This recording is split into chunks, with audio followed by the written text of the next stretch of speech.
सर्व समर्थ आनंदी अनंत गौरव श्रीमंत यहोवा पित्या तुझा आभार मानतो देवा, तुझी स्तुती करतो. लायकी पात्रता नसताना प्रभू तू तुझ्या जवळ घेतलास, तू कवटाळलास आणि प्रभू तुझं लेकरं म्हणून जगण्याची आम्हाला कृपा पुरवलीच आपण तुझा आभार मानतो. दे बापा, तुझं पवित्र वचन हाताळत असताना मी माझा जीव आत्मा शरीर तुझे स्वाधीन करतो. त्या तुझ्या पवित्र आत्म्याचं मार्गदर्शन मागतो प्रभू.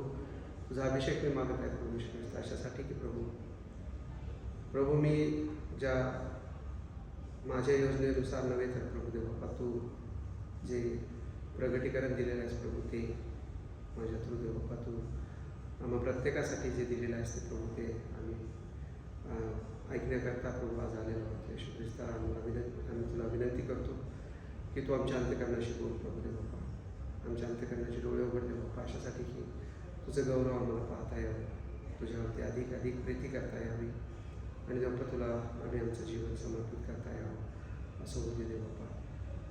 माझ्या मनचे विचार येशू ख्रिस्त तुझे स्वाधीन करतो प्रभू, आणि प्रभू विनंती करतो की तू तुझे विचार माझ्या मनात घाल प्रभू, आणि प्रभू की जे आम्हाला जीवन देईल. सर्व मानवी बरोबर तुला देतो ख्रिस्त येशू आमचं कारण देवाच्या नावात प्रार्थना केली होते.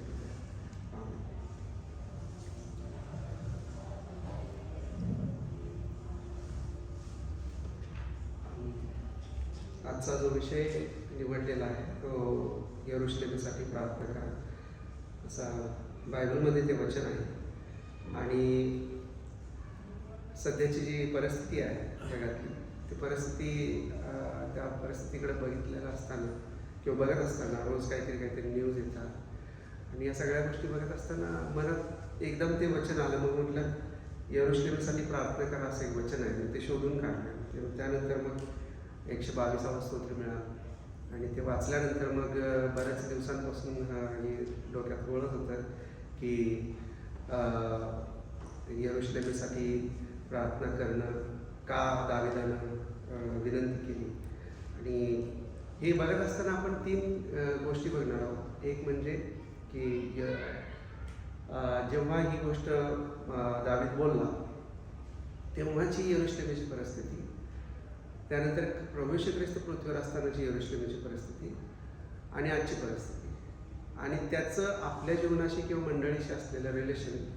हे मंडळीची सुरुवात जी यरूशलेममध्ये झाली ती यरूशलेम म्हणजे मंडळीची सुरुवातीची परिस्थिती, आत्ताची परिस्थिती आणि भावी परिस्थिती काय असणार आहे येणाऱ्या दिवसातली. तर या 3 गोष्टींकडे आपण बघणार आहोत. देवाच्या कृपेनं मी विनंती करतो देवाला की सगळं वेळेत संपावं, कारण असं जास्तच वाटतंय मला ते. पण देवाची कृपा.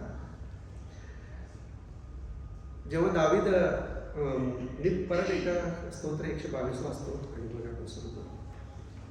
आपण परमेश्वराच्या घराकडे जाऊ असे ते मला म्हणाले, तेव्हा मला आनंद झाला. हे यरूशलेमे, तुझ्या वेशींना आमचे पाय लागले आहेत. हे यरूशलेमे, एकत्र जोडलेल्या नगरीसारखी तू बांधलेली आहेस. इस्रायलास लावून दिलेल्या निर्बंधांप्रमाणे तुझे वंश परमेश्वराचे वंश परमेश्वराच्या नावाने उपकार स्मरण करण्यासाठी चढून येतात. कारण तेथे न्यायासने दाविदाच्या घराण्याची राजासने मांडली आहे. यरूशलेमेच्या शांतीसाठी प्रार्थना करा. तुझ्यावर प्रीती करणाऱ्यांचे कल्याण असो, तुझ्या पोटात शांती वसो, तुझ्या राजवाड्यात समृद्धी नांदो. माझे बंधू व माझे मित्र यांच्यासाठी तुझ्यामध्ये शांती वसो अशी मी प्रार्थना करेन. परमेश्वर आमचा देव याच्या घरासाठी तुझ्या कल्याणासाठी मी झटत जाईन. आपल्याला सगळ्यांना माहीत आहे की दावीद राजानं राज्य सुरू केलं तेव्हा यरूशलेम ही इस्रायलाची राजधानी बनवली गेली, म्हणजे दाविदानं बनवली.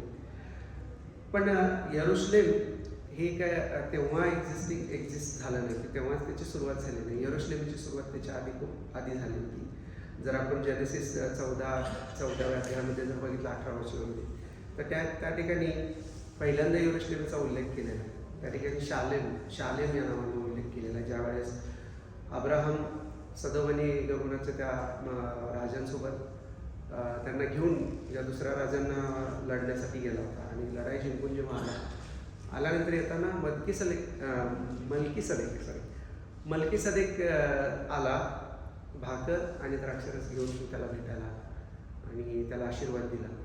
आणि त्याच्याबद्दल असं लिहिलेलं आहे की तो शालेमाचा राजा होता आणि परात्पर देवाचा याजकही होता. आणि म्हणजे याचा अर्थ काय की यरूशलेम हे शहर, हे जे नगर हे आधीपासून एक्झिस्टिंग होतं.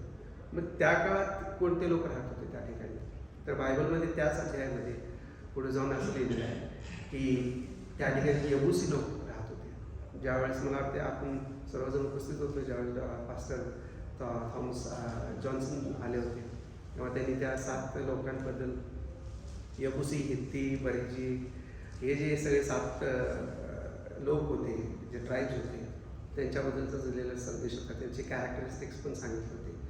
तर हे त्यापैकी जे यबुसी लोक होते ते या शहरामध्ये राहत होते. आणि हे शहर आधीपासून स्थित होतं.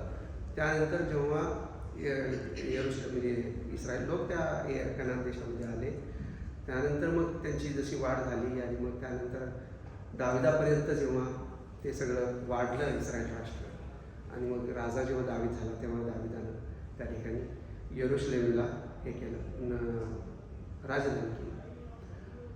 आणि यरूशलेमेमध्ये तो राहत होता. यरूशलेमेमध्ये त्या ठिकाणी काय काय होतं, तर त्याचा राजवाडा हे सगळं होतं, पण मंदिर नव्हतं. म्हणजे ज्या ठिकाणी मंदिर आहे बांधलेलं होतं नंतर, त्या ठिकाणी काय होतं, मंडप होता, निवास मंडप होता. म्हणून दाविदाला तीव्र इच्छा झाली की देवा, तू सर्वसमर्थ देव, सगळ्या सृष्टीचा निर्माण करता देव, तू मंडपात राहतोयस आणि मी महलात राहतो. हे मला होत नाही, तसं बघायलाच होत नाही, मला नकोच आहे. तर मला तुझ्यासाठी मंदिर बांधायचं. म्हणून देवाने त्याला सांगितलं की मंदिर बांध. ही एकमेव गोष्ट अशी आहे की जी देवाच्या अंतःकरणाला स्पर्श झाला. आणि आजपर्यंत इतके लोक होऊन गेले, त्याचे देवाचे सेवक लोक होऊन गेले, पण दाविदासारखा असा विचार कोणी केला नाही की परमनंट देवाचं मंदिर असावं, बांधलेलं असावं, असं कुणाच्या मनात आलं नाही. आणि म्हणून त्याला असं म्हटलं की he is a man after God's own heart. देवाबद्दल सारखा विचार, देवाबद्दलच सारखा विचार करणारा हा व्यक्ती, देवाबद्दलच. Man after God's own heart म्हणजे काय, तर आता ज्यांचा प्रेमविवाह झालेला आहे त्यांना तरी हे कळतं की लग्नाच्या आधी त्या दोघांचं एकमेकाबद्दल इतकं विचार असतात ना, 24 तास ते पुस्तक वाचत असताना पण त्यात चेहरा दिसत असतो त्यांना. त्यावर गाणी पण आहेत सिनेमातली.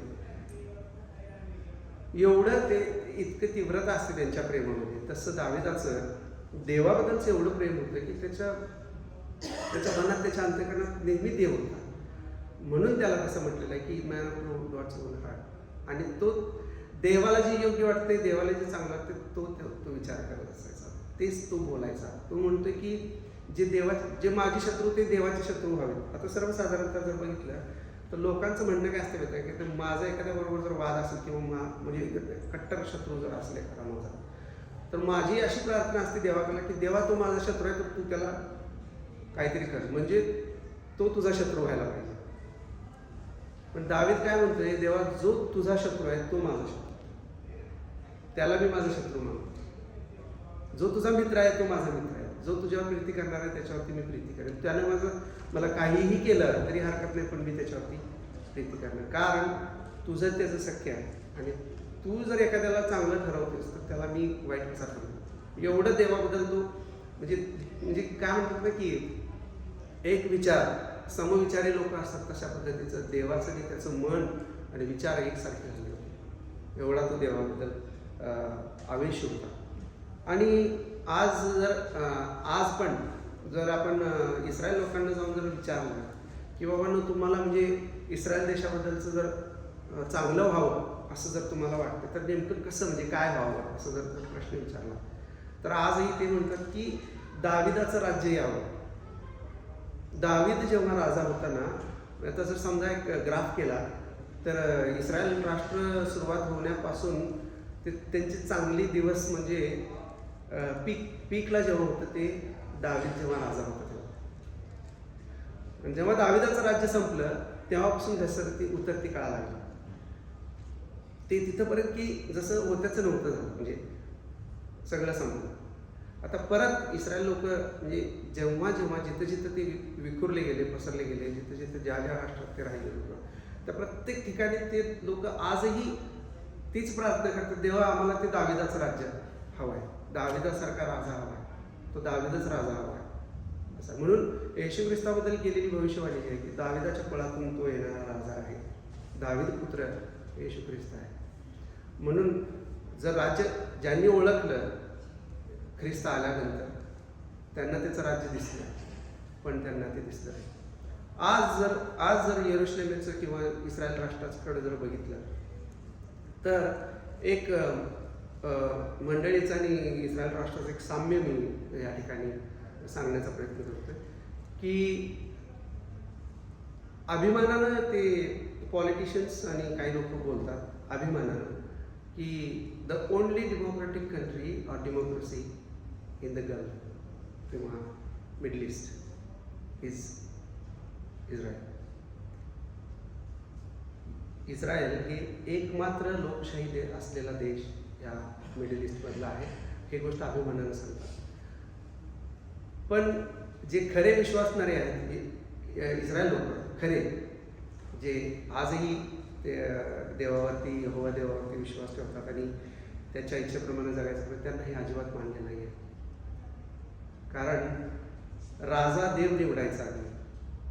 आता निवडणुकांच्या माध्यमातून राजा किंवा देशाचा लीडर निवडला जातो आणि ते देवाला मान्य नाही आहे. कारण we are people of kingdom. Church हे पण we are people of kingdom.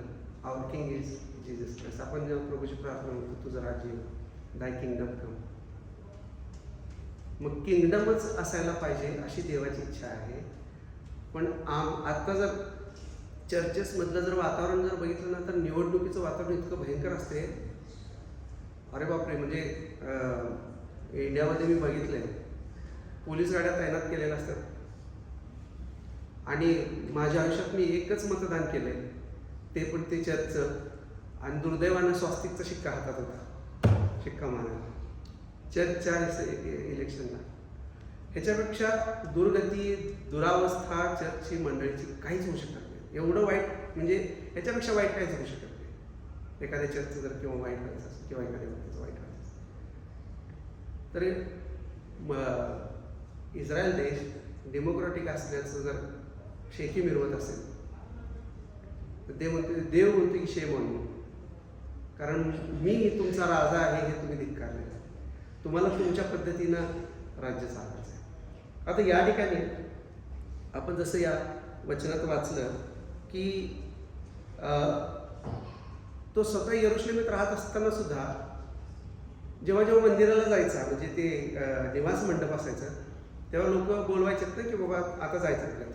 त्याला बोलवणारे म्हणजे तो पवित्र आत्म्याच्या प्रेरणेने हे लिहितोय की आपण परमेश्वराच्या घराकडे जाऊ असे ते मला म्हणाले, तेव्हा मला आनंद झाला.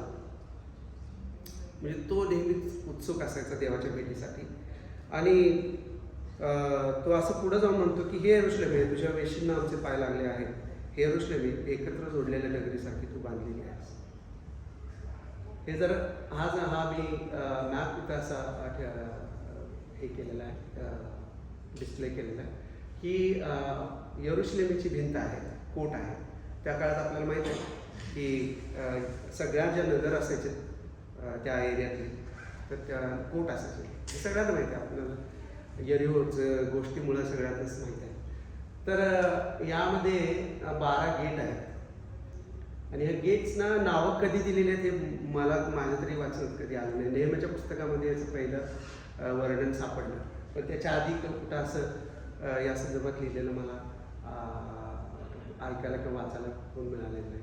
यामध्ये बघितलं तर इन्स्पेक्शन गेट आहे, शिप गेट आहे, फिश गेट आहे, ओल्ड गेट आहे, व्हॅली गेट आहे, dung gate, fountain gate, water gate, horse gate, east gate असे हे आहे. आणि ते मंदिराचा तो एरिया ज्या ठिकाणी ते मंदिर आहे.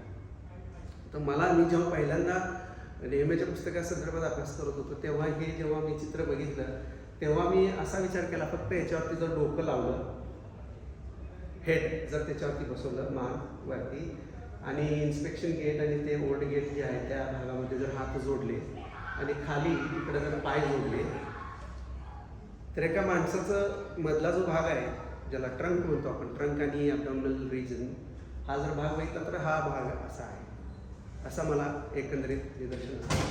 आणि जे टेम्पलचा जो एरिया आहे that is the place where our heart is situated. आपलं जे हार्ट आहे त्या ठिकाणी बरोबर ऑन दॅट स्पॉट आपलं हृदय आहे. आणि मला ते मी म्हणजे या संदर्भात मी कुणासून ती कधी बोललो नव्हतो. मला जे हे झालं इन्स्टिंक्ट आलं ते मी या ठिकाणी एक्सप्रेस केलेलं आहे की जर माणसाच्या शरीराचा जर असा हे भाग जर घेतला तर, आणि इवन विचार करत असतं ते डंग गेट जिथं आलंय त्याला दुसरं नाव असं आहे, त्याचं दुसरं नाव आहे हे गेहन्ना. गेहन्ना जहन्नुम हा जो शब्द ह्याच्यामध्ये आलेला आहे उर्दूमध्ये किंवा अरबिक लँग्वेजमध्ये जहन्नम, हे जे गेट आहे हे इथं इतकी मोठी दरी आहे खाली आणि 1000 फूट खाली ती दरी आहे इथून खाली. आणि सगळ्या यरुशलेमातला कचरा तिथं टाकला जातो. म्हणजे जुनं जे यरुशलेम होतं सगळ्या यरुशलेमाचा कचरा तिथं टाकला जात होता. आणि जर आपण जर त्या यरुशलेममध्ये किंवा ह्याच्यामध्ये जर कुणी लेप्रेसीवाला सापडला, कुष्ठरोगी सापडला तर त्याला तिथं त्याला टाकायचं आणि वरून दोरीतून त्याला जेवण खाणं त्याचे घरचे लोक सोडायचे. तुम्ही बेनहर पिक्चर बघितला असेल, बेनहरमध्ये हे दाखवलेलं आहे जेव्हा ते लोकांना वरून जेवण पोचलं, कारण तिथं सगळी घाण तिथं पडलेली असेल. ह्याचा आपल्या जीवनाशी मंडळीशी काय संबंध आहे हे आपण नंतर पुढे बघू. पण हे ऑलरेडी बांधलेलं होतं त्या ठिकाणी. फक्त नंतर हे ना येऊन दाविदाने येऊन काय केलं तर त्या ठिकाणी ते मंदिराची जिथं जागा देवाला दाखवून दिली होती त्या ठिकाणी बरोबर ते मंदिर बांधलं. आणि सगळं काही चांगलं आहे. आता देवाने त्याला हेही सांगितलं होतं की तुझ्याकडून मी मंदिर बांधून घेणार नाही, पण तुझा मुलगा जो असेल त्याच्याकडून मी मंदिर बांधून घेईन. आणि मग तो त्या तयारीला लागला होता. आणि असं सगळं काही चांगलं असताना अचानक यरुशलेमाच्या शांतीसाठी प्रार्थना करा, तुझ्यावर प्रीती करणाऱ्यांचे कल्याण असो, तुझ्या पोटात शांती असो, असं दाविदाने म्हणण्यामागचं कारण मी शोधायचा प्रयत्न केला. की एवढं सगळं चांगलं असताना कसं असतं ना की आता घरात सगळं आनंदाचं वातावरण आहे, सगळं वाढदिवस असले आता आमचा किंवा कॉलेजचा वाढदिवस आहे, सगळं वातावरण चांगलं आहे. आणि अचानक मी घरात मी पॉलिनाला म्हणते की असू दे काही वाईट वाटत घेऊ नकोस. असं म्हटल्यानंतर कुणाला तरी म्हणजे असं संशय येईल ना की वाईट वाटू नको असं म्हणण्यासारखं काय, आज तर वाढदिवस आहे, सगळं चांगलं आहे. तशी ही गोष्ट आहे. सगळं काही चांगलं असताना यरुशलेमाच्या शांतीसाठी प्रार्थना करा असं दाविदानं म्हणणं, दाविदाला असं काय दिसलं होतं यरुशलेमेमध्ये येणाऱ्या दिवसात की ज्याच्यासाठी तो म्हणतोय की यरुशलेमाच्या कल्याणासाठी प्रार्थना करा. कारण पुढं जाऊन यरुशलेमेमध्ये मंदिर होणार आहे. मंदिर झाल्यानंतर त्यामध्ये असं लिहिलेलं आहे की तुझ्याकडे वंश परमेश्वराच्या नावाचे उपकार स्मरण करण्यासाठी येतील. आपण जर जगातले सगळे इस्रायल लोक त्या ठिकाणी येणार आहेत. आता तुम्ही मला माहीत नाही ॲक्सिडेंटली मी काही व्हिडिओज बघितले ते कुंभमेळ्याचे आणि दर 12 वर्षांनी तो येतो आणि त्या ठिकाणी ती गर्दी. कॅन यू इमॅजिन की पेंटिकॉस्टच्या दिवशी जेव्हा इस्रायलमध्ये यरुशलेममध्ये त्या मंदिरामध्ये जगातले सगळे यहुदी लोक तिथं आले होते, तिथे किती गर्दी किंवा गर्दी किती झाली असेल तिथं. तिथलं वातावरणाचा फक्त आपण एक अंदाज घेऊ शकतो की कसं असतं वातावरण त्या ठिकाणी. आणि असं सगळं असताना दाविदाला जरा टेन्शन आलं की पुढं जाऊन हे सगळं एवढं प्रस्थ वाढणार आहे, देवाच्या मंदिराचं, देवाचं काम, देवाच्या लोकांची ये जा होणार आहे या मंदिर बांधल्यानंतर. मग तिथं शांती भंग होण्याचा प्रयत्न चान्सेस आहे. हे त्याला त्यावेळेस पवित्र आत्म्याने दाखवून दिलं होतं. आणि जसजसं आपण बघतोय की इतिहासाची जसजशी पुढं वाटचाल झाली आणि त्यामध्ये शल्मोन राजा आला, त्यानं मंदिर बांधल्यानंतर ते सगळं अर्पणं सुरू झाली, सगळं लोकांचं येणं जाणं सगळं नित्यनियमाप्रमाणे सगळ्या गोष्टी सुरू झाल्या, सगळं चांगलं होतं. आणि अचानक स्प्लिट झालं राष्ट्र, आणि उत्तरेकडचं झालं इस्रायल, दक्षिणेकडचं झालं यहुदा प्रांत, आणि तिथनं सगळी अशांती. त्यानंतर रेस्ट. म्हणजे दाविदाच्या काळात जी शांती होती ती शांती परत कधीच मिळाली नाही त्यांना. कारण राजा जो होता ना, त्या राजाचं अंतःकरण देवाबरोबर जोडलं होतं. मी काही लोकांना, मला ॲक्च्युली चर्चा ग्रुपवरती पण मेसेज टाकायचा होता, तो इंडिव्हिज्युअली पण काही लोकांना विचारायचं होतं की शांतीची व्याख्या तुमची काय आहे. इंडिव्हिज्युअली प्रत्येकाला विचारायचं होतं की शांती म्हणजे काय, शांती म्हणजे काय. आणि माझ्या डोक्यात एक विचार होता, म्हणजे मी बायबलच्या रेफरन्सला अनुसरून मी धरला होता डोक्यात. आणि घरात मी असं विचारलं, आणि अब्राहमला पण विचारलं की काय आहे बाबा, तुला काय वाटते. आणि त्याने एका वाक्यात सगळा विषय संपून टाकला आहे. तो म्हणाला, there is no conflict, there is peace. Peace नाही, शांती नाही म्हणजे कॉन्फ्लिक्ट आहे. आम्ही शांतीला काय, मी बऱ्याच म्हणजे आता ड्युटीवरचे पण काही स्टाफ बरोबर बोलत असतात, असंच विचारलं शांती म्हणजे काय. शांती म्हणजे बघा, ते आरोग्य आहे चांगलं, खायला प्यायला व्यवस्थित आहे, काही त्रास नाही, भांडण नाही, तंटा नाही, नवरा बायकोची व्यवस्थित आहे, सासू सासरे व्यवस्थित आहेत, सगळं व्यवस्थित आहे, निवांत चाललंय सगळं, ह्याला शांती म्हणायचं. ऑफकोर्स त्यातला काही भाग आहे कारण त्यात तंटा आहे म्हणजे शांती नाही. आणि देशातली परिस्थिती इतकी भयंकर झाली की सगळं उद्ध्वस्त झालं. जे दाविदानं देवाच्या सान्निध्यात राहून जे कमवलं होतं ते सगळं उद्ध्वस्त झालं होतं. आणि त्याचा ध्यास त्याला लागला होता की तुझ्या पोटात शांती असो. पोट म्हणजे भिंत, पोटाच्या आत शांती असू दे. कारण यरुशलेमला तो म्हणतो की देवाचं घर आहे, मंदिराला पण म्हटलं की देवाचं घर आहे, आणि या घरात अशांतता आहे. आणि ही अशांतता कशानं, म्हणजे त्याच्यासाठी माझं मन इतकं हे झाले, म्हणजे आतुर झाले की त्यातली अशांतता निघून जावी म्हणून. दावीद त्यासाठी तेव्हाच प्राप्त करतो जेव्हा अजून मंदिरही बांधलं नव्हतं. म्हणजे देव ॲडव्हान्समध्ये सगळ्या गोष्टी काय करतो सांगतो त्यांना. आणि मग हे सगळं इतिहास आपण माहिती आहे आपल्याला की मग नंतर पुढे जाऊन सगळ्या संदेष्टाचा टाइम फ्रेम संपला, शेवटचा जुन्या करारातला. ओके, एक प्रश्न मी यावेळी विचारेन, जुन्या कराराचा सगळ्यातला शेवटचा जो संदेश आहे त्याचं नाव काय? रेकॉर्ड्सप्रमाणे आपल्याला इथं मलाखीचं पुस्तक दिसतंय, म्हणून आपण सगळे बोलतो की मलाखी हा सगळ्यात शेवटचा. मलाही तसंच वाटत होतं आम्ही, पण तो नाही आहे. सगळ्यात शेवटचा जर कोण असेल संदेश तर तो आहे बाप्तिस्मा करणारा योहान, ज्याच्याबद्दल येशू ख्रिस्त स्वतः म्हणतोय की संदेशांमध्ये स्त्रीच्या पोटी जन्मलेल्या सर्वांच्या मध्ये योहान इतका मोठा कोण नाही आहे. कारण जे त्यांनी इतरांनी बघायची इच्छा प्रगट केली होती, आतुर इच्छा होती ख्रिस्ताला बघायचं. येशू ख्रिस्त म्हणतो की अब्रामाची सुद्धा खूप इच्छा होती की मला त्यानं बघावं. त्याच्या दृष्टीच पडलं नाही, ते तुमच्या दृष्टीच पडले. आणि त्याची साक्ष देण्याकरता आमने सामने येशू ख्रिस्त उभा आहे, देवाचा पुत्र उभा आहे, मसीहा उभा आहे. त्याच्याबद्दल तो साक्ष देतो की हा पहा जगाचे पापारण करणारा देवाचा कोपरा, माझ्या मागून जो येत आहे त्याचा पायथ्याचा बंद सुद्धा सोडायचा लायकीचा मी नाही आहे. म्हणजे संदेष्टांमध्ये मुस्लिम लोक येशू ख्रिस्ताला संदेष्टांच्या लेवलमध्ये आणून ठेवतात आणि विषय संपून टाकतात. आणि हा सगळ्यात शेवटचा आणि सगळ्यात श्रेष्ठ जुन्या कराराचा जो संदेश आहे तो म्हणतोय की मी त्याच्या पायाचा पायथ्याचा बंद सोडायचा योग्य त्याचा नाही आहे. तो संदेशापेक्षा नक्कीच मोठा आहे. तो राजाही आहे, संदेष्टाही आहे, देवही आहे. आणि येशू ख्रिस्ताला त्यानं प्रगट केलं, त्यानं सगळं काही सांगितलं. त्यावेळच्या इस्रायल लोकांनी त्यावेळच्या शास्त्री पुरुषांनी अजिबात त्याच्यावरती विश्वास ठेवला नाही. आपण मत्तयाचं 23 अध्यायातलं वचन वाचलं की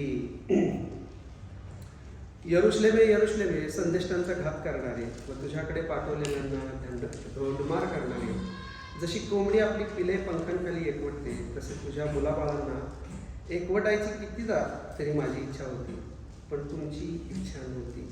पहा, तुमचे घर तुमच्यासाठी ओसाड सोडले आहे. मी तुम्हाला सांगतो, आतापासून प्रभूच्या नावाने येणारा तो धन्यवादी असं तुम्ही म्हणाल तोपर्यंत मी तुमच्या दृष्टीस पडणार नाही. प्रभू येशू ख्रिस्त यावेळेस याच्याबद्दलचं एक दुसरं रेव्हलेशन असं आहे, दानिएलच्या पुस्तकात जो 17 वर्षांचा काळाबद्दल जे लिहिलेला आहे, इस्रायलाचा एकंदरीत अब्रामापासून सुरुवात करून जर शेवटचा म्हणजे न्यायाच्या दिवसापर्यंत जे काही इस्रायल राष्ट्राचा जो काही इतिहास आहे तो 70 वर्षात गुंडाळला. 7च्या 70 वेळा असं जे वर्णन वगैरे केलं त्याचं कॅल्क्युलेशन आहे. ज्या दिवशी प्रभू येशू ख्रिस्तानं हे वाक्य बोललं ना, यरुशलेमे यरुशलेमे संदेष्ट्यांचा घात करणारे, त्या दिवशी 69 वर्ष पूर्ण झाली. 70 आठवड्यांचा पण एक हे आहे म्हणतात काळ आहे. तो 70 आठवड्यांचा काळ, त्यातले 69 आठवडे तिथं संपले. तो उरलाय फक्त 1 आठवडा, म्हणजे उरलाय फक्त 1च वर्ष देवाच्या दृष्टिकोनातून. ते 1 वर्षामध्ये 7 वर्षांचं मिळून 1 वर्ष होतं. जसं 7 दिवसांचा मिळून 1 आठवडा असतो, तसं 7 वर्षांचं मिळून 1 वर्ष, म्हणजे 7 वर्ष. येणारे जे 7 वर्ष आहेत ते हे संदेशांचा घात करणारे जे लोक आहेत, मी जस्ट थोडासा रेफरन्ससाठी मी वाचत होतो. यशायाला कशा पद्धतीनं मारलं, यशाच्या मागं लागले होते त्याला मारण्याकरता. तो झाडाचं पोकळ बुंदा पडला होता, त्याच्यात तो जाऊन बसला. त्यांना कळलं की तो इथं आहे, तर त्यांनी करवतीनं ते कापलं, त्याच्या आतमध्ये त्या बुंद्यासकट त्याला कापलं. यिर्मयाला तर विहिरीत टाकलं होतं आणि त्यात चिखल होता. त्या चिखलात तो ऋतून मारणारच होता. तितक्यात एका देवाच्या लेकराने जाऊन राजाला विनंती केली आणि मग त्याला तिथून बाहेर काढलं. आणि नंतर मग त्याला इजिप्तला जावं लागलं. पण पूर्ण आयुष्य त्यानं लोकांच्या शिव्या खाण्यात आलं, लिटरली. का? तो आमच्यासाठी चांगलं काही बोलतच नाही, तो सगळं विध्वंसच बोलतो. कधीतरी चांगलं बोल ना आमच्यासाठी, कधीतरी चांगला संदेश आणखी. बाकीचे जे संदेश आहेत ते सगळं चांगला संदेश आणतात. तुलाच काय देऊ असं वेगळं सांगतोय की असं होणार आहे, बाबेलचं राज्य तुमच्यावरती अटॅक करणार आहे, तुम्हाला इथून घेऊन जाणार आहे, तुम्ही ह्याच्यात राहणार आहात, बंदिवासात राहणार आहात. 70 वर्षाचा काळ सुद्धा सांगितलं होतं. 70 वर्ष तुम्ही यांची चाकरी करणार बाबेलची. आणि इकडे इस्रायल राष्ट्रामध्ये, इस्रायलच्या भागामध्ये सुद्धा आमोस वगैरे हे संदेश होते, ते देखील त्यांना सांगत होते. आणि बाबेलाने इकडं यहुदावरती राज्य स्वारी करण्याच्या आधीच ते सगळं संपलं होतं. सिरियाच्या राजानं ऑलरेडी ते संपवून टाकलं होतं, त्याच्यावर स्वारी करणं. आणि त्याच्यावरून यांनी धडा घेऊन यहुदाचे लोक ऐकतील, जिथे यरुशलेम स्थित आहे त्या यहुदाच्या भागातले लोक ऐकतील देवाचं, असं देवाला वाटलं. म्हणून यशाया यिर्मया यांच्याकडून देवानं संदेश दिला होता. मला खरंच दानिएलचं काय काय गोष्टी त्यावेळेस हे झाल्या, स्ट्राईक झाल्या की आपला एक कोणतरी हे असते ना की आपण कुणाला तरी फॉलो करत असतो, कोणतरी आपला स्पिरिच्युअल पण हिरो असतो नाही का, म्हणजे स्पिरिच्युअल लाईफमध्ये. दानिएलचा जो होता ना तो यिर्मया होता, कारण यिर्मयाला तो फॉलो करायचा. काही लोक असतात ना की यूट्यूबला फॉलो करतो आपण, त्यांना मेसेजेस त्यांचेच ऐकत असतो. मग आता माझं ऑनेस्टली स्पीकिंग मी डेव्हिड पॉसन आणि झॅक कुनन या दोघांचे मेसेजेस मी 2-2 तासाचे मेसेज जरी असले तरी ते मी ऐकत असतो. I learn so many things. तसं दानिएलाचा जो आवडता जो हे होता तो यिर्मया होता, कारण तो जेव्हा बंदिवासात गेला तेव्हा तो त्याचा ग्रंथ घेऊन गेला होता. म्हणजे जेव्हा 70 वर्ष पूर्ण झाली तेव्हा देवाकडे त्याने विनंती केली, उपवासाने प्रार्थना करून, देवा 70 वर्षाचा तू काळ सांगितला होतास, अजून आम्ही बंदिवासात काय, अजून का तू आमची सुटका केलेली नाही. तेव्हा देवाने ती प्रार्थना ऐकली त्यांना सोडली. पण इस्रायल लोकांचा जर इतिहास बघितला तर इस्रायल लोक आणि यहुदाचे लोक या सगळ्यांनी देवाच्या सेवकांचा अनादर तर केलाच, पण जीव घेण्यापर्यंत त्यांना ठेचले. कोणाची दगडमार करून, कुणाचा गळा कापून, कुणाला जसं मी आता सांगितलं अशा वेगवेगळ्या प्रकारे, जसं प्रेषितांना पण तशा पद्धतीनं मारलेलं, तसं वेगवेगळ्या प्रकारे त्यांनी संपून टाकलं. म्हणून या ठिकाणी स्वतः प्रभू येशू ख्रिस्त म्हणतोय की मी पृथ्वी तलावरती स्वर्ग आणि पृथ्वीचा निर्माण करता देव, तुमचा देव ज्याची तुम्ही उपासना करताय, तो मी तुमचा देव आलेलो आहे मनुष्य होऊन. तो त्याला तुम्ही ओळखलं नाही. आणि आता परिस्थिती अशी आलेली आहे की तुमचा time, there is no time for you, म्हणजे आता वेळ हातातून तुमच्या निघून गेली. आणि मग पुढं जाऊन तो म्हणतोय की तुमचे घर तुमच्यासाठी ओसाड सोडलं आहे. मी तुम्हाला सांगतो, आतापासून प्रभूच्या नावाने येणारा तो धन्यवादित असे तुम्ही म्हणाल तोपर्यंत मी तुमच्या दृष्टीस पडणारच नाही. आता आपण दर झावळ्याच्या रविवारी प्रभूच्या नावाने येणारा धन्यवादित असं आपण म्हणतोय की, तुम्ही इस्रायल देशात जाऊन बघा. त्या दिवशी एक व्हिडिओ मला ते आशिषने पण शेअर केला होता आपल्या ग्रुपवरती. यहुदी लोक, जे लोक झावळ्यांचं ते हे घेऊन जात असतं त्यांना बघून थुंकतायत, वधस्तंभ घेऊन जात आहेत, रॅली काढतायत, तर येशूच्या नावानं उपकार स्तुती करतायत, तर हे लोक थुंकतायत. आणि त्यांना सुवार्ता सांगितली तर ते म्हणजे जसं युरोपमध्ये वगैरे होतं थोबाडीत मारतात, तसं लोक, हे किती व्हिडिओज आहेत की ते लोक ऐकत नाहीत, सुवार्ता त्यांना ऐकायची नाही. ते नवीन आम्हाला सांगू नका, हा येशू कोण आम्हाला काय माहित नाही, डोंट टेल अबाउट हिम. अशी सध्याची परिस्थिती आहे. आणि आज जर यरुशलेमेसाठी जर प्रार्थना करायचीच आहे तर यरुशलेम किंवा इस्रायल देशामध्ये काय काय चाललंय ह्या गोष्टीकडे पण लक्ष देणं गरजेचं आहे. डेमोक्रेसी आणल्यामुळं आणि त्याचे परिणाम जे आहेत की ज्या चालीरीती जगात चाललेल्या आहेत त्या सगळ्या चालीरीती तिथे चाललेल्या आहेत. यरुशलेमेतल्या स्त्रियांकडे बघा, त्या काय यरुशलेमेच्या किंवा काय म्हणायचं त्याला इस्रायलच्या स्त्रिया सुरुवातीपासून जशा पद्धतीचे कपडे, आता इंडियन लेडीजना कुठेही कानाकोपऱ्यात बघितलं तरी इंडियन म्हणून ओळखतात, कारण त्यांची साडी असते, चुडीदार असतो, काहीतरी असतं, ते लगेच ओळखतात. युरोपियन आणि अमेरिकन कपडे बघून त्यांना कोण म्हणेल की इस्रायली. कल्चर त्यांचं सगळं बिघडलेलं आहे. प्राईड रॅली बद्दल तुम्हाला माहिती आहे काय? प्राईड रॅली LGBTQ, लेस्बियन्स, गेज वगैरे जे काही लोक आहेत त्यांची अमेरिकेत जो बायडन हे असताना झेंडा फडकवून त्यांचं, मला वाटतं 23 जून, इफ आय नॉट रॉंग, 23 जूनला 2 वर्षामागं तिथं हे केलं होतं, म्हणजे जाहीर केलं होतं, हा डे सेलिब्रेट केला जाईल. त्यानंतर 2017चं 18चं रेकॉर्ड बघितलं तर यरुशलेम म्हणजे इस्रायलमध्ये प्राईड रॅलीज निघालेल्या आहेत आणि इस्रायलने सपोर्ट केलेला आहे त्यांना. अशा इस्रायलकडं देव फिरून बघू शकतोय का? नाही बघू शकत. ज्या देवाला ज्या गोष्टी मान्य नाहीत त्या गोष्टी जर त्या ठिकाणी होतात तर स्वतः देव त्याच्याकडे बघेल का? नाही बघणार. म्हणून आम्हाला जर इस्रायलाचं जर देवाबद्दलचं, कारण करंथीकरास पत्र मला वाटतं रोमन्समध्ये की काही लोकांचं असं मत होतं की इस्रायल लोक आता वाईट आहेत आणि आम्हीच चांगले आहोत, कारण आम्ही येशू ख्रिस्ताच्या रक्तात उठलेले आहोत आणि वेगळे आहोत आणि पवित्र आहोत, असं सगळं हे झालं होतं वातावरण. त्यावेळेस पावलाकरवी देव सांगतोय की त्यांनी जर धिक्कारलं नसतं तर तुमच्यापर्यंत सुवार्ताच पोहोचली नसती. त्यामुळं त्यांना कमी लेखण्यात तुमचं मोठेपण नाही आहे, त्यांच्यासाठी प्रार्थना करण्यात तुमचं मोठेपण आहे. त्यांच्यासाठी प्रार्थना करा, त्यांनी ख्रिस्ताला ओळखावं म्हणून प्रार्थना करा, त्यांच्या घरात शांती. आत्ता कॉन्फ्लिक्ट त्यांच्यामध्ये काय आहे? रोमकरास पत्र याच्या 5व्या अध्यायामध्ये असं सांगितलेलं आहे की आमचं देवाबरोबर, आम्ही देवाच्या आधी वैरी होतो, आता ख्रिस्तामध्ये आमचं आणि देवामध्ये आमच्यामध्ये शांती आहे. 5वा अध्याय 1ल्या वचनातच ते लिहिलेलं आहे. आणि पुढे जाऊन जर बघितलं तर देव आणि आमच्यामध्ये वैर होतं असं म्हटलेलं आहे. मग आजच्या घडीला देवामध्ये आणि इस्रायल लोकांच्या मध्ये वैर आहे हे त्यांना मान्य नाही आहे. आता सध्याला जर बघितलं तर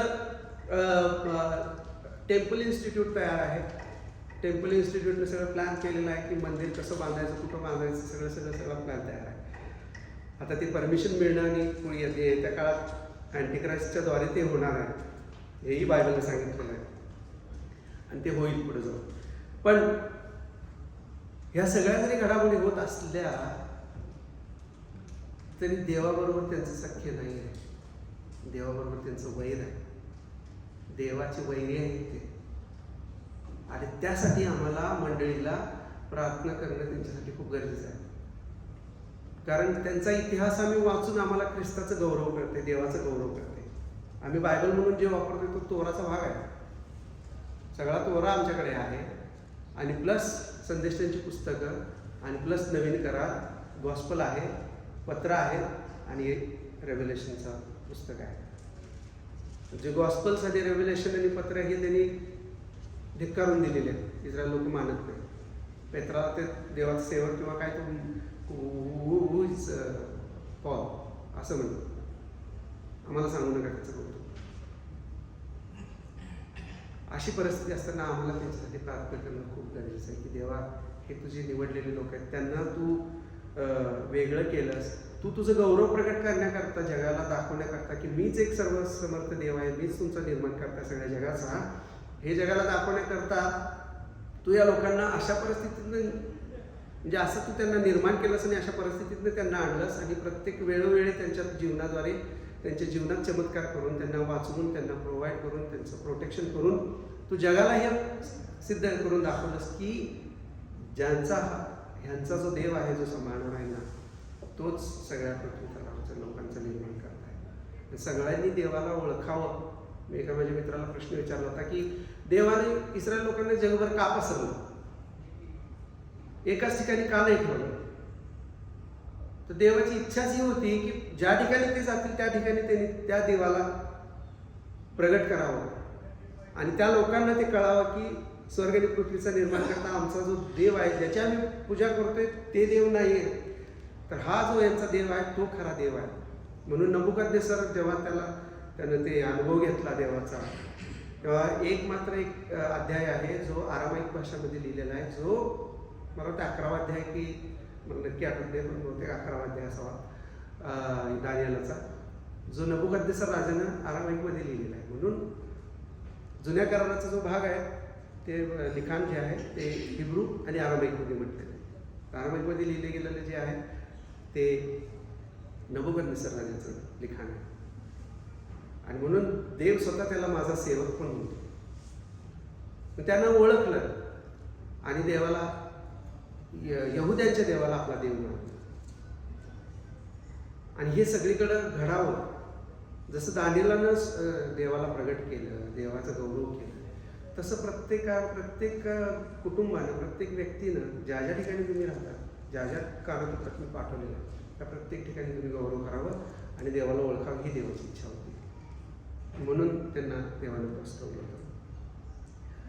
आणि या इस्रायल लोकांनी देवाला विसरले आणि त्या काळात म्हणजे येशू ख्रिस्त यायच्या आधी सुद्धा त्यांनी देवाची इच्छेविरुद्ध इतक्या गोष्टी केल्या की त्यांच्यातली जी शांती होती, देवाचं सानिध्य जे होतं, देवाबरोबर जे त्यांचं रिलेशनशिप होतं, ते सगळं उद्ध्वस्त झालं आणि त्यांची शांती जीवनातून निघून गेली. आता आपण वळूया आपल्या मंडळीकडे. मंडळी जी यरुशलेमेतच निर्माण झाली. प्रभू येशू ख्रिस्ताला क्रुसावरती जेव्हा टांगलं होतं, जसं पहिल्या आदामाला झोप लागली, देवानं झोप लावली, त्याची फासळी काढली आणि तिच्यापासून हवा बनवली, ही पहिल्या आदामाची मंडळी. शेवटला आदाम जो येशू ख्रिस्त आहे, तो क्रुसावरती असताना त्याला झोप लागली म्हणजे तो मेला आणि त्याच्या कुशीत भाला जो बसकला, तिथं मंडळीचा जन्म. कारण एखाद्या बाळाचा जेव्हा जन्म होतो तेव्हा पाणी आणि रक्त हे दोन गोष्टी साक्ष देतात त्याच्या जन्माची. माय वॉटर ब्रोक असे कॉमन टर्म बोलली जाते. पाणी ॲम्निओटिक फ्लुइड असतं ते, आणि रक्त. ह्या दोन गोष्टी कुणाच्या तरी जन्माची साक्ष देतात. मंडळीचा जन्म तिथं झाला आणि पवित्र आत्म्याचा जेव्हा अभिषेक जेव्हा पेंटेकोस्ते दिवशी आला त्या दिवशी मंडळीमध्ये देवानं आपला आत्मा त्यांच्यामध्ये फुंकला आणि ती जिवंत मंडळी झाली आणि तिथून मंडळीचा प्रवास सुरू झाला. आणि हा प्रवास होत असताना आता त्या मंडळीला यरुशलेम कसं म्हणायचं, तर पहिले पेत्र याचा 3 अध्याय 15व्या वचनामध्ये असं लिहिलेलं आहे की देवाचं घर म्हणजे मंडळी, यामध्ये आम्ही कसं चालावं, बसावं, उठावं हे लोकांना कळावं म्हणून तिमोथेवरच्या पत्रात आहे, पहिले तिमोथी 3:15 पाऊल लिहितोय की तू इन्स्ट्रक्शन्स दे मंडळीच्या लोकांना की देवाच्या घरात म्हणजे मंडळी किंवा मंडळीत म्हणजे देवाच्या घरात कसं बसावं, कसं उठावं, कसं चालावं याचं शिक्षण तू त्यांना दे. म्हणजे देवाचं घर म्हणजे दाविदाच्या म्हणण्यानुसार देवाचं घर म्हणजे यरुशलेम, देवाचं घर म्हणजे मंदिर, तसंच मंडळी म्हणजे पण यरुशलेम आणि देवाचं घर. पुढे जाऊन अजून त्याचं क्लासिफिकेशन वाढत जाते. हे काय बांधलेल्या या इमारतीपुरतं मर्यादित नाही आहे. आमचं कुटुंब एक चर्च आहे, मंडळी आहे. आमचं कुटुंब देवाचं घर आहे. आमचं कुटुंब यरुशलेम आहे. त्यानंतर पुढे जाऊन आमचं शरीर प्रत्येकाचं देवाचं मंदिर आहे, देवाचं यरुशलेम आहे. कारण बघा जर आपल्याला जर स्किन जर दिली नसते, स्किन ही एक असं largest organ of the body is skin, आणि स्किनच्या आत काय आहे तर अंडरलाईन ऑर्गन्स आहे, कोट आहे. प्रत्येक शरीराला स्किनच नसती तर सगळे ऑर्गन्स उघडे पडले असते. तसं आमचं शरीर हे एक यरुशलेम आहे. आणि प्रभू येशू ख्रिस्तावरती जेव्हा आम्ही विश्वास ठेवतो तेव्हा विश्वास ठेवण्याआधी काहीतरी घडतं. जर आपण ह्या यरुशलेमेच्या जी वॉल आहे त्याची गेट्सचा जर थोडासा स्पिरिच्युअल अँगलने जर विचार केला तर पहिलं गेट आहे ते इन्स्पेक्शन गेट आहे. एखाद्या माणसाला आपल्या पापाची जाणीव झाली, त्याने इन्स्पेक्ट केलं स्वतःला, मी स्वतःला इन्स्पेक्ट केलं, मला जाणीव झाली की मी पापी आहे आणि मला तारणारा फक्त एकच आहे, तो ख्रिस्त आहे. आता या ठिकाणी काय व्हायचं, इन्स्पेक्शन गेटमध्ये जे अर्पणासाठी आणलेलं कोकरू आहे किंवा हे आहे मेंढरू आहे त्याचं इन्स्पेक्शन व्हायचं, त्याच्यामध्ये कसले दोष नसायला पाहिजे. त्या ठिकाणी ख्रिस्ताचं इन्स्पेक्शन झालं. येशू ख्रिस्ताची जी चौकशी झाली रात्रभर ते त्या मेंढराचं हे आहे म्हणजे इन्स्पेक्शन आहे. आणि त्यानंतर मग इन्स्पेक्शन क्लिअर झाल्यानंतर मग शिप गेटमधून ते आत आणलं जायचं आणि आत आणल्यानंतर मग त्याचं अर्पण व्हायचं त्या ठिकाणी. आता स्पिरिच्युअल जो प्रवास आहे यामध्ये तो स्पिरिच्युअल प्रवास मी थोडासा एक्सप्लेन करेन की इन्स्पेक्शन गेटमध्ये मला माझ्या पापाची जाणीव झाली, पवित्र आत्म्यानं करून दिली. त्यानंतर मला ख्रिस्ताकडे त्यानं आणलं आणि त्या ख्रिस्तामध्ये मला तारण प्राप्त झालं. हा तारलेला व्यक्ती त्यानं देवाच्या मंदिरात आत एंट्री केली, देवाचं गौरव बघितलं, पापाची क्षमा मिळाल्यानंतरचा जो आनंद आहे तो आनंद त्यानं अनुभवला. आणि तो एक बाळ असताना त्याला चॉकलेट दिल्यानंतर मला चॉकलेट दिलं, मग खायचं कमी पण सांगायचं जास्त, तर खातो तो ऑफकोर्स खातो आणि खाल्ल्यानंतर टेस्ट घेतला तर अजूनच जास्त त्याला त्या गोष्टीबद्दल सांगायची तीव्रता वाढते. तसं त्याच्यामध्ये ती तीव्रता तीव्र इच्छा निर्माण होते. त्यानंतर फिश गेट जे आहे, येशू ख्रिस्तानं पेत्राला काय म्हटलं की मी तुला माणसं धरणाऱ्याकडे, तो फिशरमॅन होता. सुवार्ता सांगण्याची ओढ त्या माणसाला लागते. सुवार्ता सांग, मला जो आनंद मिळाला आहे तो मी सगळ्या जगाला सांगतो. आणि मी ज्या ओझ्याकडून सुटलेलो आहे ते ओझं प्रत्येकाचं सुटावं. जसं आता आपण यरुशलेमेसाठी प्रार्थना करा म्हणून जसं आपण त्या ओझ्यानं यरुशलेमेच्या लोकांसाठी, इस्रायलच्या लोकांसाठी प्रार्थना करण्याचं ओझं आपल्याला येते की देवा त्यांच्यासाठी आम्ही प्रार्थना, तसं या ठिकाणी सुवार्ता सांगणारा प्रत्येक व्यक्तीच्या अंतर्गतात ते ओझं असते की हा माझा बंधू आहे, हे माझं मूल आहे, हे माझी बायको आहे, हा माझा भाऊ आहे, माझा अंकल आहे, चाचा, मामा, काका, कोणी असेल, शेजारी असेल, शत्रू असेल, देवाचं तारण करा. मासे धरायच्या नादाला, मासे धरायचे मागायला. आणि हे करत असताना सैतान काही गप्प बसत नाही. सैतान अजिबात गप्प बसत नाही. तो पुढं जाऊन ओल्ड गेटला घेऊन येतो. आणि ख्रिस्तामध्ये यायच्या आधीची जी जुनी पातकं आहेत, जुनं जीवन आहे, त्याची परत परत आठवण. ते लोक परत परत भेटायला येतात. त्या लोकांची परत कॉन्टॅक्ट व्हॉट्सअपमुळे तर बरेच कुटुंब डिवोर्स झालेले आहेत. बऱ्याच वर्षानंतर स्कूलमेट्स भेटले आणि मग सुरू झालं. आणि अशी कुटुंब तशा पद्धतीने या ठिकाणी सैतान जुनं जीवन आमच्या समोर आणतो आणि आम्हाला देवापासून लांब घेऊन जाण्याचा प्रयत्न करतो. तिथं आपली फाईट इतकी जबरदस्त असते आणि देव त्या प्रवासातून घेऊन जातो, कारण देवाला पुढे जाऊन काहीतरी वेगळं करायचं असतं. त्याच्यामध्ये पुढे गेल्यानंतर व्हॅली आपल्याला माहिती आहे, दरी आहे.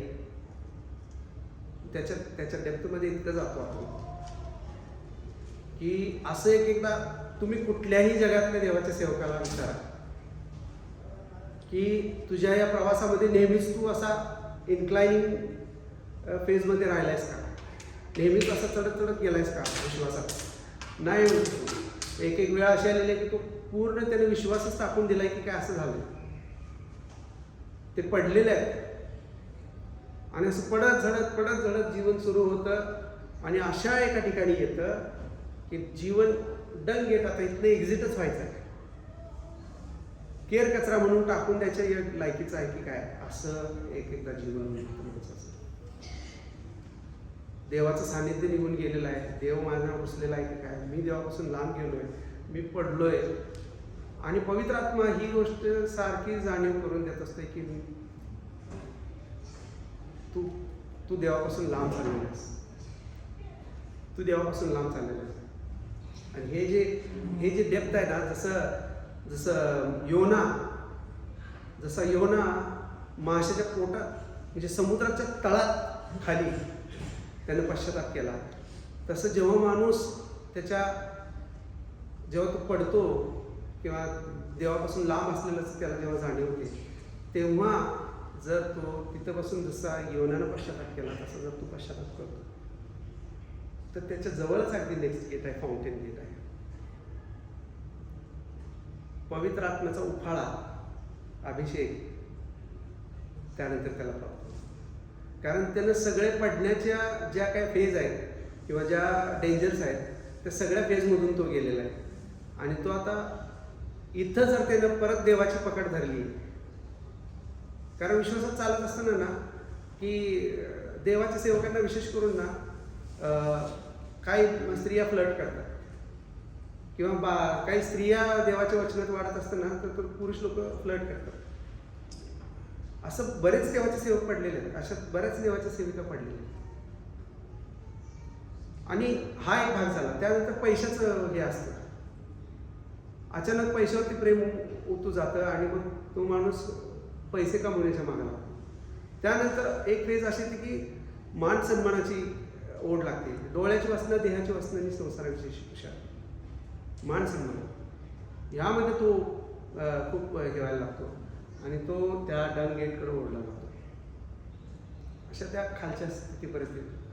आणि मग तिथं जर जाणीव पवित्र आत्मा जी करून देते ती जर स्वीकारली आणि त्याने जर देवाला खरंच परत एकदा कवटाळलं, देवा मला क्षमा कर, मला असं राहायचं नाही, मला नरकात जायचं नाही, कारण तिथून एक्झिट आहे, तिथून खाली दरीत 1000 फूट खाली दरीत. जो पश्चाताप करतो तो नेक्स्ट गेटला जातो आणि तिथं फाउंटेन, जो पवित्र आत्म्याचा उफाळा किंवा हे एक इतकं जोरदार देवाचं अभिषेक त्याच्यावरती येतो की त्यानंतर तो वॉटर गेट म्हणजे पवित्र आत्म्याचा पूर्ण म्हणजे काय म्हणतात त्याला, पुरवठा, देवाच्या वचनाचा पुरवठा, वचनाच्या प्रगटीकरणाचा पुरवठा इतका येतो की तो देवामध्ये, देवाच्या वचनामध्ये, देवाच्या सानिध्यात तो मॅच्युअर होत जातो. आणि आता ह्यानंतर त्याच्या जीवनाचं काही टार्गेट दुसरं नसतं. आता काय मला कुठल्याही गोष्टीचं मला आता हे राहिलेलं नाही आहे. कुठलंही संकट म्हणा किंवा कुठलंही दुःख, कुठल्याही टेम्पटेशन्स, या सगळ्या गोष्टींवरती देवाने मला त्याच्यातून घेऊन गेलेला आहे. आणि मला आता अशा स्थितीत आणून ठेवलेलं आहे की आता ह्या सगळ्या गोष्टींचा माझ्यावरती काय फरक पडत नाही. आता माझं टार्गेट फक्त एकच आहे, हॉर्स हे पॉवरचं दर्शक आहे. प्रभू येशू ख्रिस्त जो राजा आहे तो घोड्यावरून, कारण ह्या गेटमधून राजा एंट्री करायचा म्हणून त्याला हॉर्स गेट म्हटलं. आणि इथं घोडाचं जे प्रतीक आहे ते येशू ख्रिस्ताचं प्रतीक आहे, कारण त्याला आता ओढ लागली आहे की ख्रिस्ताला भेटायचं. जो येणारा मसीह आहे, जो येणारा राजा आहे. जर इस्रायली लोक असतील तर त्यांना त्या हॉर्स म्हणजे मसीहाची वाट बघतात, ते राजाची वाट बघतात ना. ते त्यांना स्पिरिच्युअल कोण लीडर नको आहे सध्या, त्यांना जगिक लीडर पाहिजे, कारण इस्रायल राष्ट्राला सुरक्षित ठेवलं असं. तर त्यांची ओढ असते की तसा राजा कोणीतरी यावा. आम्ही त्या राजाची वाट बघतो जो राजांचा राजा आणि प्रभूंचा प्रभू, प्रभू येशू ख्रिस्त येणार आहे. तो ईस्ट गेटला येणार आहे, बरोबर आहे. ते ईस्ट गेट अजूनही आहे, बंद आहे ते. तो जेव्हा येईल तेव्हाच उघडलं जाणार आहे. ही भविष्यवाणी आहे. आजपर्यंत किती जणांनी उघडायचा कदाचित प्रयत्नही केला असेल, पण कोणी उघडू शकले नाही त्या ईस्ट गेटला. आणि जेव्हा देवाची प्रभू येशू ख्रिस्ताची जेव्हा भेट होईल तेव्हा जीवनाचं सार्थक झालं. तेव्हा देवाच्या घरात त्याच्याबरोबर मी जाणार. का त्यानंतर मला अडवायला कोण नाही ना. राजा माझ्यासोबत असला तर मला अडवणार कोण. मी राजाबरोबर आत जाणार, तो माझा राजा. हा ख्रिस्ती जीवनाचा प्रवास आहे. आणि हा जर प्रवास आमचा आहे तर आज मंडळींची अवस्था अशी काय, ख्रिस्ती मंडळींची अवस्था अशी काय. आज जर बघितलं प्रियानं तर मला अजून आठवते आणि वाईटही वाटते. मला वाटते सुधीरला पण माहिती आहे ही गोष्ट की आमच्या चर्चमध्ये मानमोठे बोलून पाळसेवाले होते आणि सगळं काही व्यवस्थित केलं त्यांनी. म्हणजे मंदिर सुंदर दिसण्यापासून ते प्रार्थनामय आणि इतकं स्पिरिच्युअल ग्रोथ. आम्ही we are the fruit of that his work. आणि त्यांनी घरोघरी जाऊन प्रार्थना सुरू केल्या, तरुण मुलांना वेगळे घेऊन शिकवायला लागले आणि मंडळीत संदेश ऐकायला आतुर असायचे कान सगळ्यांचे. एवढं देवाचं आणि करेक्ट करायचे ते. तो वडील असू दे किंवा कोणी साधा हे असो. जसं मी मागच्या वेळेस मी एखाद्या संदेशामध्ये सांगत असताना दिली होती साक्ष माझ्या भावाबद्दल. माझ्या आईनं ते घरी प्रार्थना आले तर तेव्हा सांगितलं राजकुमार त्याचं बाळ म्हणून होता, तर चर्चला यायचं नाही. आई म्हणाली की बाळ सगळ्याला जरा समजून सांगा की आई येत नाही चर्चला. त्यांनी काय बोलले नाही, पुढच्या रविवारी तुम्हाला चर्चमध्ये पुढच्या वातावर दिसलं पाहिजे. राजकुमार त्या ठिकाणी होता. एवढं त्यांच्या शब्दाला पण तेवढी किंमत होती. आणि आज तो भाऊ माझा पालक म्हणून काम करतो. अशा खऱ्या देवाच्या सेवकांना आमच्या चर्चच्या काही लोकांनी त्रास दिला आणि त्यांना अक्षरशः म्हणजे इतकं त्यांची नालस्ती केली आणि ते रडत रडत ते मंदिर सोडून गेले. त्यांनी कदाचित म्हटलं होतं की नाही माहीत नाही, मी माझ्या पायाची धूळ इथं झटकून जातो की नाही. त्यानंतर तसा पालक आमच्या चर्चला परत कधी भेटला नाही, तसा सेवक परत कधी भेटला नाही, तसा मेंढपाळ कधी भेटला नाही.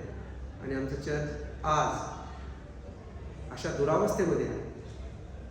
सगळी डेमोक्रेसी सगळं सगळं सगळं सगळं जे काही लोकशाहीचं चालतं ते सगळं त्या ठिकाणी. मतदानाची पद्धत ती आहे. लोकांचं स्पिरिच्युअल आध्यात्मिकतेचं काय घेणं देणं नाही आम्हाला.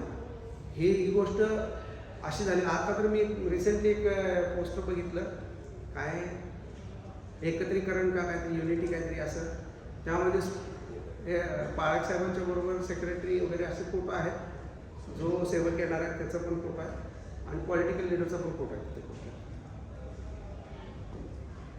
कारण आता रोमन कॅथोलिक चर्च जे आहे ते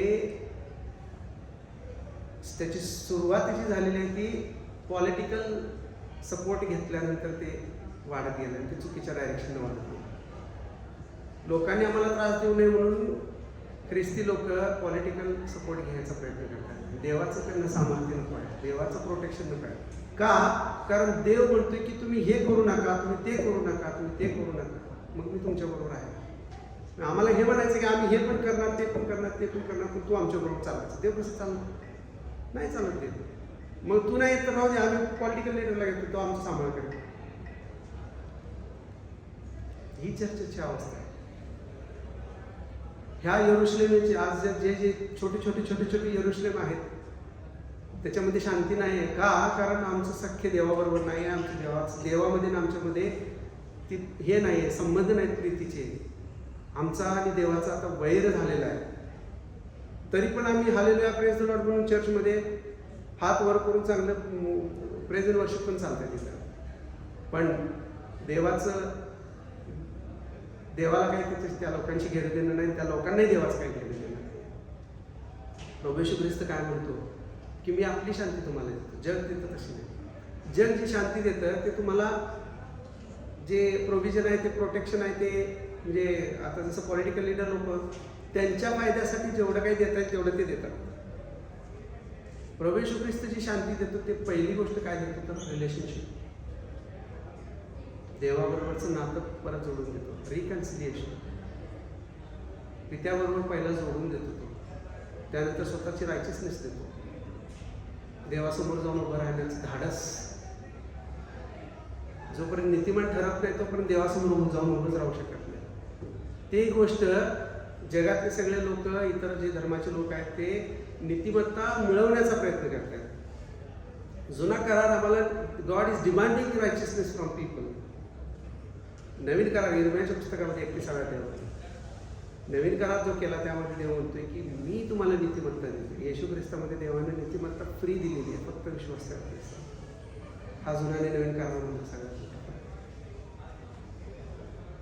वी कॅनॉट अर्न आवर रायचियसनेस आणि आम्ही देवाच्या समोर जाऊन उभंच राहू शकत नाही. ख्रिस्ताने दिलेली शांती, ख्रिस्ताने दिलेलं रायचियसनेस, ख्रिस्ताने दिलेलं तारण, ख्रिस्तामध्ये प्राप्त झालेलं पावित्र्य आणि ख्रिस्ताकडून प्राप्त झालेला देवाचा आत्मा, हे जोपर्यंत आमच्यामध्ये येत नाही तोपर्यंत आम्ही देवाच्या राज्यात देवासमोर जाऊन उभं राहायच्या लायकीच नाही.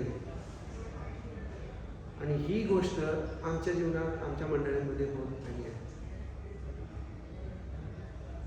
आम्ही कधीच कळत नाही आम्हाला कसं की मी देवाचं वैरी आहे आणि मला ते वैरत्व सैतानानं, म्हणजे जसं पाऊल एका वचनात असं लिहितोय की इस्रायल लोकांच्या देवानं काय केले की ते बघून आंधळे असतील, कारण त्यांना ते दिसणारच नाही, ऐकून पण त्यांना कळणार नाही. तशी अवस्था आज मंडळीतल्या लोकांची झालेली आहे. देवाचं गौरव सगळं आता तर काहीच गुप्त ठेवलेलं नाही, सगळं प्रगट केलेलं आहे देवानं रेव्हलेशनपर्यंत, शेवटच्या ह्याच्यापर्यंत, न्यायाच्या दिवसापर्यंत सगळं. पण आम्हाला ते बघायचंच नाही. ज्या दिवशी आम्ही देवाबद्दल खऱ्या अर्थाने विचार करू की देवा माझी सध्याची स्थिती काय आहे, मी कुठल्या फेजमध्ये, त्यावेळेस देव या सगळ्या गोष्टींचं आकलन आपल्याला देईल हे मात्र नक्की. शेवटची गोष्ट मी बोलून इथं संपवतो की स्तोत्र 122 मध्ये जे दाविदाचं जे अंतकरण आहे की शेवटच्या 3 वचनांमध्ये 7, 8 आणि 9, तुझ्या पोटात शांती बसो, तुझ्या राजवाड्यात समृद्धी नांदो, माझे बंधू व माझे मित्र यांच्यासाठी तुझ्यामध्ये शांती बसो, अशी मी प्रार्थना करेन. परमेश्वर आमचा देव याच्या घरासाठी, तुझ्या कल्याणासाठी मी झटत जाईल. त्या यरुशलेमेमध्ये ते कसं वातावरण असावं हे जे इमॅजिन केलं होतं दाविदाने, आणि ते सगळ्या गोष्टींची पूर्तता देवानं प्रगटीकरणाची केलेली आहे, ती अमेझिंग आहे. आपण 21वा अध्याय वाचला, त्याच्यातच शेवटची काही वचनं आणि 22व्या अध्यायाची काही पहिली वचनं मी वाचतो.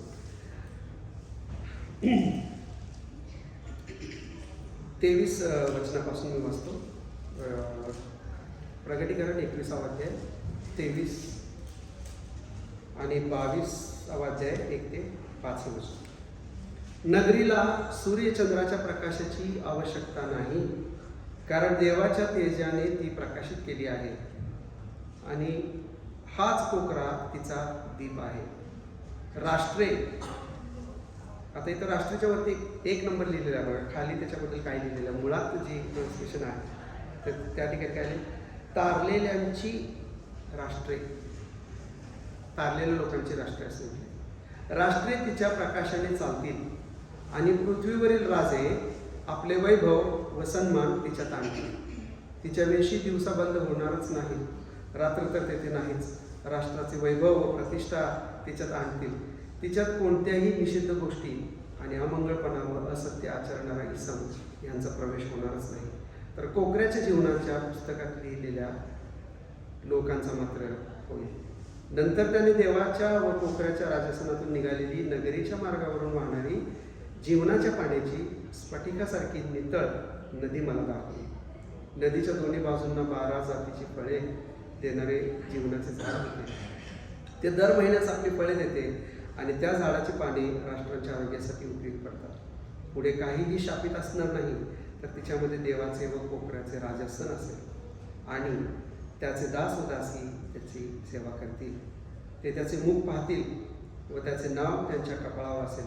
पुढे रात्र असणार नाही आणि त्यांना दिव्याच्या अथवा सूर्याच्या प्रकाशाची गरज नाही, कारण प्रभू देव त्यांच्यावर प्रकाश पाडेल आणि ते युगाने राज्य करतील. या ठिकाणी स्तोत्र 122 मध्ये त्या ठिकाणी तो हा म्हणतो, दावीद म्हणतो की तिथे इस्रायलाची राजसने आहेत, बरोबर, 5वं वचन, कारण तिथे न्यायासने दाविदाच्या घराण्याची राजसने मांडली आहेत. त्या देवाने त्याला त्यावेळेस तिकडे दाखवून दिलं होतं की तिथे कसं आहे. आणि या ठिकाणी आपण बघतोय की त्या ठिकाणी पुत्राचं, कोकऱ्याचं आणि पित्याचं राजसन आहे. आणि या ठिकाणी काहीच शापित नाही आहे. इथं लोक जे आहेत तिच्यात कोणत्याही निषिद्ध गोष्टी आणि अमंगळ व असत्य आचरणारा इसम यांचा प्रवेश होणारच नाही. तर कोकऱ्याच्या जीवनाच्या पुस्तकात लिहिलेल्या लोकांचा मात्र होईल. कोकऱ्याचं पुस्तक हे खूप महत्त्वाचं आहे. इस्रायल लोकांना त्यांचं नाव कोकऱ्याच्या पुस्तकात लिहिलं जावं, हे कळावं म्हणून आम्हाला प्रार्थना करायची मंडळी म्हणून. ख्रिस्ती म्हणून जर काय इस्रायल लोकांसाठी तर करायचं, आमचं प्रेम जर त्याच्याबद्दल जर काय व्यक्त करायचं आहे ना, तर हे करायचं की प्रभू त्यांच्या अंतःकरणाची तोडून. असं नाही की एकही इस्रायल लोक ख्रिस्ती झालेले नाही, असं नाही आहे. पहिली सुवार्ता सांगणारे सगळे यहुदी होते. जगाची उलथापालथ करणारे सगळे यहुदी होते. जगातलं सगळं ज्ञान, सगळे नोबेल प्राइज घेणारे मॅक्सिमम यहुदी आहेत. यहुदी लोकांचं आपल्याबरोबर संबंध आहेत, जगाच्या प्रत्येक व्यक्तीबरोबर त्यांचे संबंध आहेत, पण त्यांच्यासाठी राईट मध्यस्थी कोण करत नाही आहे. आणि बायबल आपल्याला या ठिकाणी तेच सांगते की त्यांच्या शांतीसाठी जर प्रार्थना करायची आहे, तर शांतीचा जो अधिपती आहे, जो प्रभू येशू ख्रिस्त आहे, त्यांची भेट व्हावी, त्याचं सख्य व्हावं, ह्यासाठी प्रार्थना करा. आणि मंडळांसाठी आणि आपल्या स्वतःसाठी पण प्रार्थना करूया. कारण प्रियांनो, मंडळीचा घात करायला किंवा मंडळीच्या देवाचे जे सेवक आहेत त्यांना पायाखाली तुडवलं जात आहे. त्यांना देवाचं वचन सांगू दिलं जात नाही आहे. त्यांना सत्य म्हणजे लोकांच्या पर्यंत जे चर्च आहे, ज्या ठिकाणी सत्य सांगितलं जातं ते रिकामं पडले. जिथे एंटरटेनमेंट आहे ते मात्र फुल चालतात. डिनाय हे जे आहे, डिनाय करतायत लोक सत्य ऐकण्यापासून. त्यासाठी आम्हाला प्रार्थनाच करणं गरजेचं आहे की ती जी शांती आहे, देवाबरोबरचं जे वैर आहे ना, ते त्यांचं जर ज्यावेळेस निघून जाईल तेव्हा त्यांच्या अंतःकरणाचे डोळे उघडतील आणि त्यांना कळून येईल की देवाची शांती जी आहे ती आमच्या जीवनात, इस्रायलाच्या जीवनात, मंडळीच्या जीवनात, आमच्या कुटुंबाच्या जीवनात आणि आमच्या व्यक्तिगत जीवनात प्रस्थापित होईल. तेव्हा करू आपल्या सर्वांना.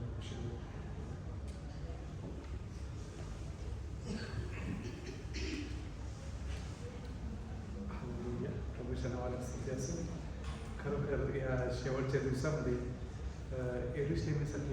एरुशलेमीच्या शांतीसाठी प्रार्थना करायची आहे. आणि that peace has to be experience first our self, असं सांगितलं. ख्रिस्ताशिवाय आपल्याला जो ख्रिस्त शांतीचा अधिपती आहे तो जर आपल्यामध्ये नाही आहे, तोपर्यंत आपल्याला काही शांती नसणार आहे. आणि बंधू प्रवीण सुंदररीतीने